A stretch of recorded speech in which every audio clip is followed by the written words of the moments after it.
des détails en fait, des histoires que je vous ai pas racontées qui me soient arrivées récemment ou qui m'étaient arrivées que j'ai il y a quelques années maintenant mais que j'ai oublié de vous dire. Donc je me suis dit une petite vidéo ça serait pas mal.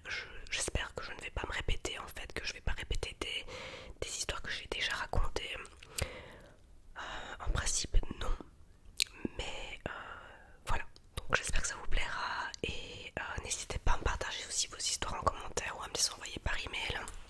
Et avant que la vidéo ne commence, n'oubliez pas de vous abonner, mettez un petit like si ça vous plaît ou si ça vous a plu.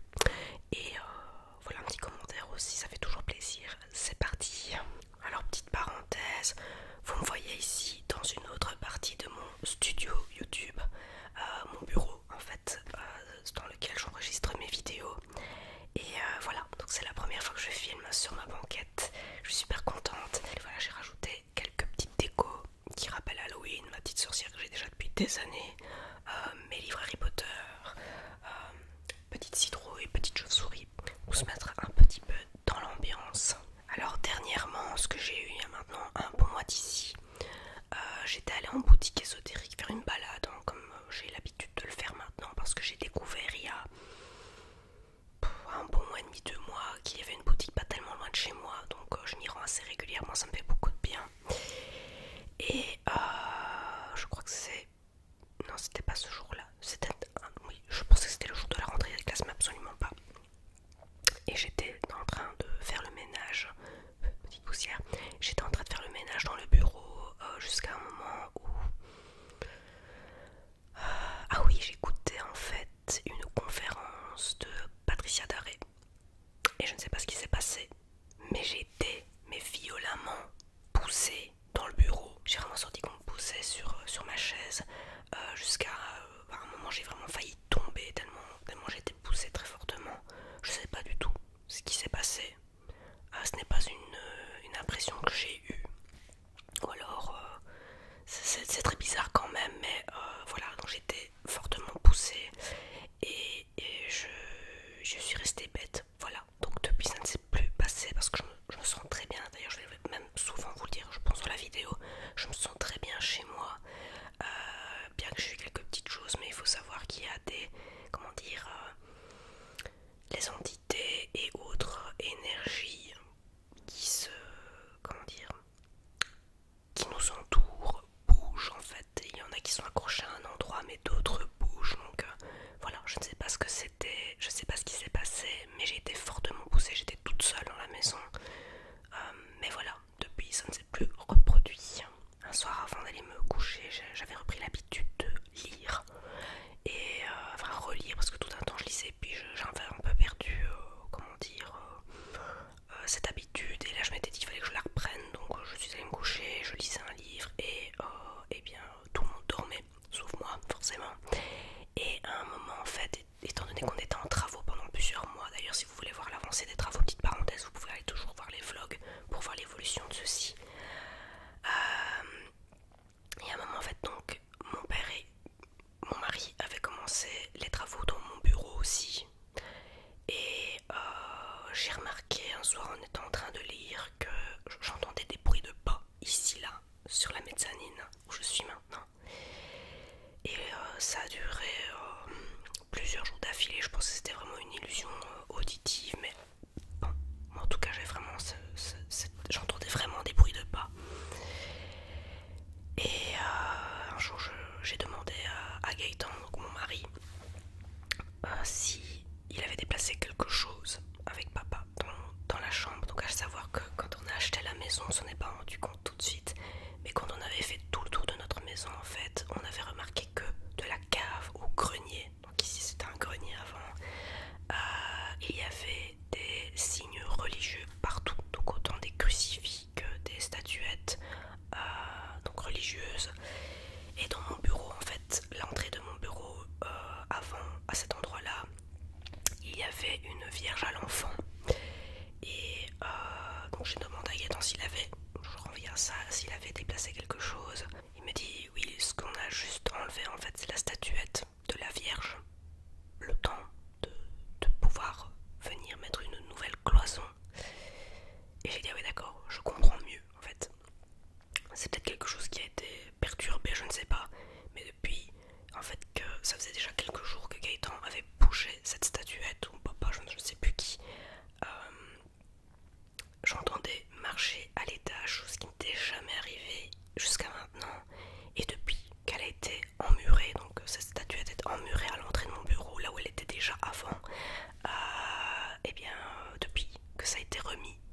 passe. Il ne s'est plus rien passé et c'est tant mieux. Autre histoire aussi qui m'a marqué en fait et que j'ai complètement oublié de vous raconter, si je ne me trompe pas. Comment je vais vous expliquer ça? Quand j'habitais à Timéon, avant d'habiter donc ici, l'ancienne maison où je faisais mes premières vidéos, un soir, je pense que j'étais déjà enceinte et bon, j'étais posée dans le fauteuil, je regardais une série et en fait c'était une maison qui était tout en longueur, donc l'entrée, en fait dès qu'on rentrait c'était directement le salon et puis quand on allait jusque tout au fond on allait jusqu'à la véranda qui était plus une remise qu'une véranda et là il y avait une porte en fait parce que sinon le froid rentrait, c'était pas du tout, les travaux n'avaient pas été faits et c'était pas isolé donc voilà, et il y avait une porte qui menait un escalier pour arriver dans la fameuse véranda. Et un soir Gaëtan me dit écoute, je sors chez mon cousin, ça ne te dérange pas, ça te fait rien de rester toute seule, sinon il n'y a pas de problème, s'il y a quelque chose je te contacte. Et la soirée bon, se passe pas trop mal jusqu'à un moment où je sentais vraiment un malaise en fait. J'avais l'impression de pas être toute seule dans la maison, c'était pas la première fois que c'était arrivé. Et tout en regardant ma série, j'entends donc derrière la fameuse porte de la véranda, j'entends comme quelque chose tomber en fait, comme des coups, j'entends vraiment comme s'il y avait une bagarre, je vous assure c'était mais terrifiant. Donc au début je me suis demandé ce que c'était, je me suis dit c'est peut-être un sac poubelle qui tombe, enfin je veux dire ça, non, on entendait vraiment, vous voyez, des coups. Et jusqu'à un moment où j'ai coupé le son, en fait j'ai mis en pause ce que j'étais en train de regarder et j'entendais vraiment oui comme des bruits de pas, comme si des hommes se bagarraient et tout d'un coup j'ai entendu tomber dans les escaliers, se taper, comme si un corps se tapait, comme si quelqu'un tombait des escaliers, vous voyez, et que ce corps venait se taper contre la porte, mais vraiment un poids d'homme, vous voyez ce que je veux dire, quelque chose de très puissant, donc je suis vraiment restée dans le fauteuil pétrifiée. J'étais mais horrifiée, je me suis dit mon dieu il y a quelque chose peut-être qui est tombé, mais j'avais vraiment entendu une bagarre derrière cette porte. Je sais pas ce qui s'est passé et je sais toujours pas réellement à l'heure actuelle, mais ça a été terrible. Donc du coup j'étais en panique totale, j'ai appelé Gaëtan, je lui ai expliqué ce qui venait de se passer, j'ai dit écoute là il faut que tu reviennes parce que j'ai entendu des bruits, enfin, je pense qu'il était sur le chemin du retour. Et je lui ai expliqué ce qui s'était passé, mais longtemps en fait Gaëtan ne m'a rien dit. Parce que lui avait su que dans cette maison qu'il avait achetée, un homme du même prénom que lui, je crois, s'était, comment dire, suicidé, ou enfin il y avait une histoire comme ça par rapport à ça. Et aussi je crois qu'on avait entendu parler de bagarre. Et voilà, je pense que tout ça est lié. Mais je vous assure que vous entendez comme s'il y avait une personne derrière votre porte là et que vous entendez vraiment comme le poids d'un corps se taper contre la porte et dégringoler dans les escaliers et être arrêté par cette porte. Ça m'a fait une peur, je vous dis même pas. Je m'en souviens encore maintenant forcément, tellement ça m'a vraiment marqué. En fait j'ai eu plusieurs expériences paranormales, d'ailleurs je vous invite à aller voir mes autres vidéos si ça vous intéresse. Mais j'ai eu beaucoup de choses. Il y a des personnes qui perçoivent encore plus que ça, mais ce que j'ai déjà perçu jusqu'à maintenant, je vous avoue qu'il y a beaucoup de choses, soit je m'en souviens mais très peu, ou alors là comme celle-ci ça m'a terriblement marqué.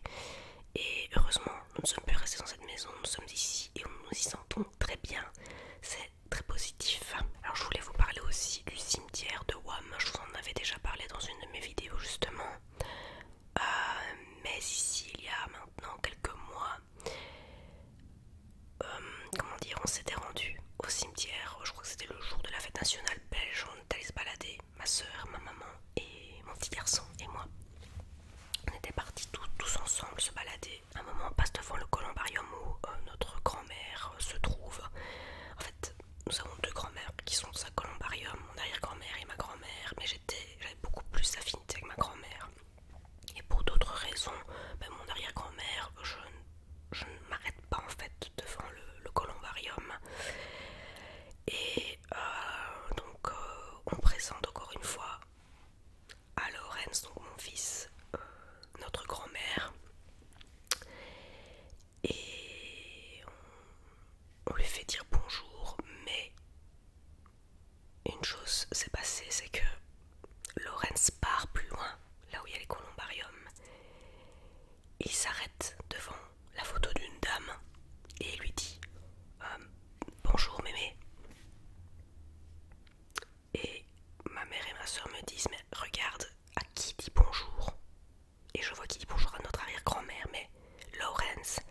jamais vu, ne sait absolument pas qui est notre arrière-grand-mère, personne ne lui a montré, et de lui-même il s'est arrêté devant la photo de notre arrière-grand-mère. Ma mère m'a dit mais tu lui as jamais parlé de rien, j'ai dit mais non absolument pas, il est au courant de rien en fait. Et il lui disait bonjour, il lui faisait signe, il lui a fait un bisou, il a fait un bisou sur la photo. Et je suis vraiment restée mais complètement, comment vous dire, les bras m'ont tombé parce que